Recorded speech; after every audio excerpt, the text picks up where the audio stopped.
আসসালামু আলাইকুম ওয়া রাহমাতুল্লাহ। পাইককান্দি সমাজ কল্যাণ ফাউন্ডেশনের পক্ষ থেকে আমরা সকলে আসছি আমাদের নবমুসলিম সেই জায়েদের সঙ্গে দেখা করতে। আমাদের এখানে রয়েছে পাইককান্দি সমাজ কল্যাণ ফাউন্ডেশনের সকল সদস্য এবং আমাদের স্থানীয় প্রতিনিধি মেম্বার রাজ্জাক কাকা। আমরা সকলে আসছি সেই জায়েদের সাথে দেখা করতে। আমরা এটা আসলে একটা মত বিনিময়, আমরা সে কেমন আছে, কিভাবে কি করছে, এই বিষয়ে আসলে আমরা তার সাথে আজকে খোঁজ খবর নিলাম।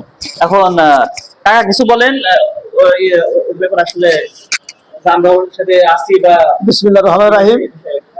আজ পাইককান্দি সমাজ কল্যাণ ফাউন্ডেশনের পক্ষ থেকে আমাদের নবমুসলিম জায়েদের সাথে তারা একটা মত বিনিময় এবং তারা তাদের ফাউন্ডেশন পক্ষ থেকে তার কিছু আর্থিক সহায়তা প্রদান করলেন।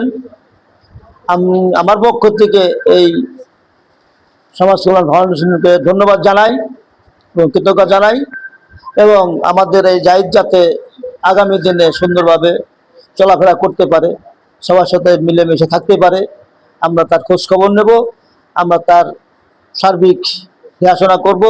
এবং যাতে পাইককান্দি সমাজ কল্যাণ ফাউন্ডেশনের পক্ষ থেকে আমাদের যে নবমুসলিম জায়েদ ভাই, যিনি মুসলমান হয়েছেন, আমাদের ভাই হয়ে গেছে, ওনার কিছু আর্থিক সহায়তা আমাদের গ্রুপের পক্ষ থেকে এবং তার বিষয়ে খোঁজ খবর নিলাম। যাক আলহামদুলিল্লাহ, সে ভালো আছে এবং সে 5 ওয়াক্ত নামাজ পড়ছে নিয়মিত।